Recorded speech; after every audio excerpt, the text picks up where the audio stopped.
총리님, 우선 에너지 문제 묻기 전에 반도체 관련해서 몇 가지만 먼저 묻겠습니다. 얼마 전에 구글에서 터보컨트 알고리즘을 발표했습니다. 들으셨죠? 예. 앞으로 메모리 반도체 수요가 대폭 줄어들 거라는 전망 때문에 삼성전자의 메모리 반도체 기업 주가가 급락하는 등 이런 일들이 있었는데요. 터보컨트로 인한 메모리 반도체 수요에 대해서 총리님께서는 어떻게 전망하십니까? 그 수요가 뭐 줄어들 거다라는 전망도 일부 있지만은 오히려 그렇게 된 것이 접근성을 높여서 전체로는 수요를 더 높이지 않겠냐 하는 전망이 더 다수인 것으로 저는 봤습니다. 네. 기술 혁신으로 인해서 메모리 반도체 가격이 오히려 내려갈 수도 있고, 그럼 또 수요가 늘어날 수도 있고, 그러니까 우리가 알 수는 없습니다. 그러나 항상 기술 혁신으로 인한 수요 늘어날 가능성이 크다라고 또 저도 낙관을 하고요. 그래서 우리는 글로벌 경쟁력이 있는 반도체 분야에 더 신속하고 과감한 투자를 해야 한다, 이렇게 생각하는데요. 시스템 반도체도 마찬가지고요. 그래서 말인데, 지난번에 용인 반도체 클러스터 이전설이 불거졌던 전북 새만금은 자동차 산업 생태계를 기반으로 AI 피지컬 산단 조성을 위해서 현대자동차 그룹이 투자를 대규모로 하기로 해서 참 다행입니다. 그때 또 총리님께서도 큰 역할을 하셨는데. 네, 지금 현대차 전북 새만금 투자는 굉장히 큰 역사적인 의미도 있고 전북 차원에도 그렇고 다른 지역에도 일종의 상징 선도적 의미가 클 거라고 봅니다. 그래서 기업의 요구를 최대한 반영하면서 후속 조치와 인프라를 하는 것을 지금 아주 속도를 내고 있습니다. 네. 그래서 그 이전설이 불거졌던 게 이제 사그라들긴 했습니다만, 세계 최대의 반도체 클러스터인 경기 용인의 반도체 클러스터는 토지 공급 계약이나 토지 보상 계획대로 잘 진행되고 있습니까? 네. 지금 조금 뭐 기대만큼 진도가 좀 덜 나가는 한 반 조금 못 미치게 지금 뭐 보상이 이렇게 되고 있는데, 그건 뭐 특별한 이유가 있어서라기보다는 관련한 LH의 사장 지금 공백 때문에 그런 것으로 저는 듣고 있습니다.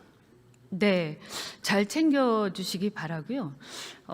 이게 산단 공사도 시작이 빨리 되어야 한다고 생각을 합니다. 언제 시작할 예정입니까? 지금 예정한 시기가 잠깐만요. 한 30년 조금 전이어서. 예. 네, 공사는 제가 알기로는 산단 공사 착수는 그거 이제 기공인 것 같고, 착수는 내년에 네. 착수할 계획인데요. 정부가 약속 보상이 다 되는 걸 전제로 할 때. 네, 그리고 이제 보상이 다 되지 않더라도 착수는 네, 일단 착수는 할 할 수 수 있거든요. 있죠. 네, 네. 계획된 대로 차질 없이. 네. 네. 정부에서 뭐 관련된 부분에 차질이 있는 일은 없을 겁니다. 네, 잘 부탁드립니다. 이제 원유 다시 돌아가서, 지금 원유 수입량의 70%의 중동에 의존하고 있고 90% 이상이 호르무즈 해협을 통해서 수입하고 있습니다. 이 화면을 보시면 이렇게 호르무즈 해협을 통해서 수입되는 것, 그리고 일부 이제 홍해를 통해서 이렇게 들어오는 수송 경로가 있습니다. 그런데 이제 이번에 호르무즈 해협이 이제 봉쇄가 되면서요, 이게 좀 문제가 좀 생기고 있는데, 지금 이제 대통령께서 말씀하셔서 홍해로 지금 들어오는 것을 검토하라고 이제 지시하신 걸로 알고 있는데, 지금 어느 정도 지금 되고 있습니까? 그것은 안전이 담보된다는 전제가 있어야 하기 때문에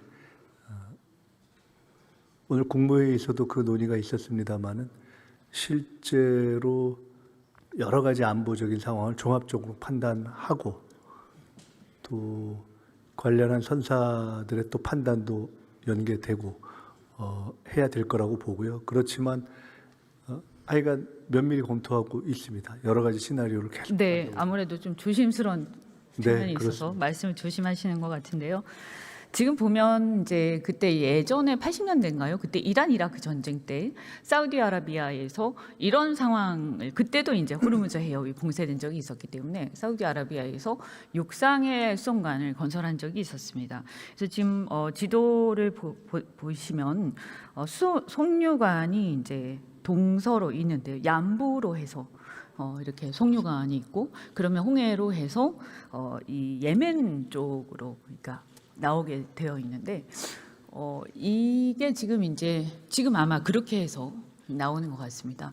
근데 그렇게 하더라도 예멘 쪽 후티 반군 문제가 좀 있어서 좀 걱정된다 아마 그 말씀 네, 후티 반군 문제도 있고요. 뭐 네. 그런 것 등등을 보고 있습니다. 예. 다만 이제 이란은 아니니까 우리가 거기에 어떤 청해 부대도 그 에덴만에 있고요. 그래서 이란은 아니기 때문에 우리가 전쟁에 참전하거나 하는 건 아니지 않습니까? 방어를 하더라도 뭐 네, 호위를 물론 하거나. 그렇습니다. 많은 뭐 이게 꼭 인과관계와 상관없이 상황 변수가 있는 것이어서 저희로서는 우리 선적한 배들의 안전을 중심으로 변수를 최소화하는 관점에서 여러 가지를 따져볼 수밖에 없고 또 그렇게 하고 있습니다. 말씀한 것처럼 그것과 필요, 예를 들어 일정한 위험 부담을 감안해서도 어떤 판단을 더 적극적으로 해야 될 상황이 올지 그것은 그야말로 좀 비교를 해봐야 될 것 같습니다. 그래서 지금 이제 보면 결국은 이제 미국이 지난주에 트럼프 대통령이 2, 3주 정도 있으면 전쟁을 끝낼 거다 이렇게 얘기했잖아요. 어차피 미국은 의회 승인을 받아야 되니까 끝낼 수밖에 없다고 보는데요. 그 미군이 철수를 하게 되면 그 다음에 이제 철수한다고 해서 호르무즈 해협 봉쇄 바로 풀리는 건 아니지 않습니까? 그 다음에 어떻게 될까? 그 다음이 문제라고 저는 생각하는데 정부에서는 어떤 대응을 생각하고 계십니까? 그 또한 아주 신중한 사실 현재로서는 답변을 드릴 수밖에 없고요. 미국의 이후 전쟁과 관련한 방침 이것은 말씀하신 것처럼 미국에서 행정부가 전쟁을 개전할 권한이 있어도 그 일정 시기 이후에는 그것이 의회의 결정을 받아야 하지 않습니까? 네. 그때 그 결정을 어느 한쪽으로 꼭 예단할 수는 없지만 그러나 그것이 만약에 일정하게 그런 동의를 받지 못한다는 전제하라면 말씀처럼 미국이 이제 전장에서 빠질 수 있는 네. 가능성이 있는 거죠. 그랬을 때 어떻게 할 것이냐. 그것은 그 이후에 또 이란과 당시 현지의 상황 여러 가지를 감안해서 서너 가지의 시나리오를 놓고 저희들이 따져보고 있습니다. 네, 그때를 위해서도 지금 필요한 여러 가지 외교적 작업도 필요한 것이어서 저희는 뭐 그때의 여러 가지를 보면서 지금 대비하고 있다 이렇게 말씀드리겠습니다. 그래서 지금 보면 어쨌든 그 지금 동맹 간의 다자 외교 뿐만이 아니라 에너지 공급망과 관련된 에너지 안보 외교 이런 다방면의 여러 가지를 이제 아마 여러 가지 하고 계실 걸로 짐작이 됩니다만 이제는 뭐 어떻게 보면 대한민국의 이 안보의 범위도 굉장히 광범해졌다 이런 생각이 듭니다. 단기적으로는 아까 말씀드린 홍해의 얀부항 그리고 UAE의 푸자이라항을 비롯해서 이런 쪽도 이제 그 수송의 경로가 될 걸로 보이는데 중장기적으로 봤을 때 중진류 피보 시대는 중진류 확보가 또 중요하다라고 보는데 중동 외에 다른 항의 다른 곳의 중진류 확보를 위한 전략도 좀 필요할 것으로 보이는데 혹시 그 부분에 대해서는 네, 그렇습니다. 이번에 드러났지만 우리는 기름 한 벙을 안 나오는데 에너지는 다 수입하고 그 수입의 대부분을 중동이고 중동에서도 호르무즈고 뭐 이렇게 되니까 거기서 상황이 생기면 꼼짝 못하는 상황인 거를 알고 있었지만 재확인한 거 아닙니까? 그런데 지금 당장은 근본적인 대체선을 찾는 문제는 보다는 우선 당면한 대책을 세우고 있고요.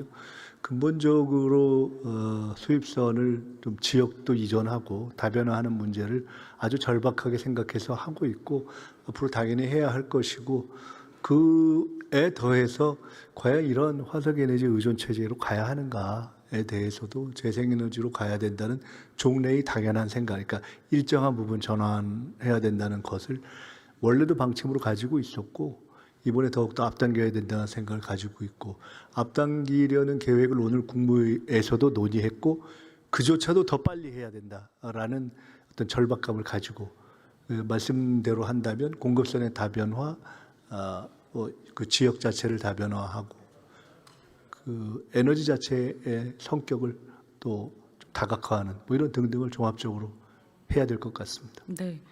종합적으로 좀 해야 될 것 같습니다. 그래서 중진류 피봇이 되는 중진류는 일단 또 유지를 해야 될 것 같고요. 네. 그러면 중진류를 중동 말고 또 다른 데서도 그렇습니다. 예, 다각적으로 모색하고 그다음에 또 경질류를 또 섞을 수도 있는 네. 거니까 그래서 관련되어 있는 그 해당 국가들과 계속 지금 뭐 여러 가지 노력을 하고 있습니다. 네. 그래서 그런데 또 저는 걱정이 되는 게 이렇게 이란이 호르무즈 해협을 봉쇄하는 것이 사실 국제법상 그렇다고 해서 적법한 것은 아니거든요. 그렇습니다. 그래서 미국이 철수한 뒤에도 계속 이렇게 됐을 때 통행료를 내는 것이 그 관용적으로 허용되는 것도 문제다. 왜냐하면 그렇게 되면 말라카 해협이나 모든 곳이 그렇게 인용이 될 건데요. 이 희망봉 말고 다른 겁니다. 네. 그래서 아까 이제 지금 저거는 수에즈 운하 통해 가지고 홍해로 못 나오게 되면 삥 돌아가지고 엄청나게 물리비가 올라간다는 말씀 드리는 네. 거고요. 그래서 이 부분에 대해서 국제사회하고 혹시 공조해서 어떤 얘기를 하고 있는 것은 없는지 그것도 좀 궁금합니다. 근본적으로는 말씀처럼 저 상황이 된다면 국제법에 맞지 않는 것이다 하는 것은 뭐 당연히 그런 입장을 가지고 있고요. 그런데 국제적 현실은 꼭 법대로만 되는 것은 네. 아니기 때문에 저희들이 법과 현실, 법에 대한 주장과 현실적 대비를 같이 해야 될 거라고 보고요. 아까 말씀처럼 지금은 우선 당장의 대응을 하면서 지금 저 상황, 미국은 빠져나가고 그런데 여전히 실제로는 이 물리적으로 용이하게 우리가 통행하기 어려운 상황에 어떻게 할 것인가도 검토하고 있는 옵션 중에 하나로 보고 대비하고 있습니다. 다만 일부 기사에서 현 시점에서도 일부 나라들이 통행세를 검토하고 있고 또 그걸 상당히 긍정적으로 검토하고 있다는 기사도 나옵니다만 현재로서는 저희는 그것을 고려하고 있지는 않습니다. 고려하거나 논의하고 한 바는 없다 이렇게 말씀드리겠습니다. 네, 그것은 굉장히 신중하게 해야 될 것 같습니다.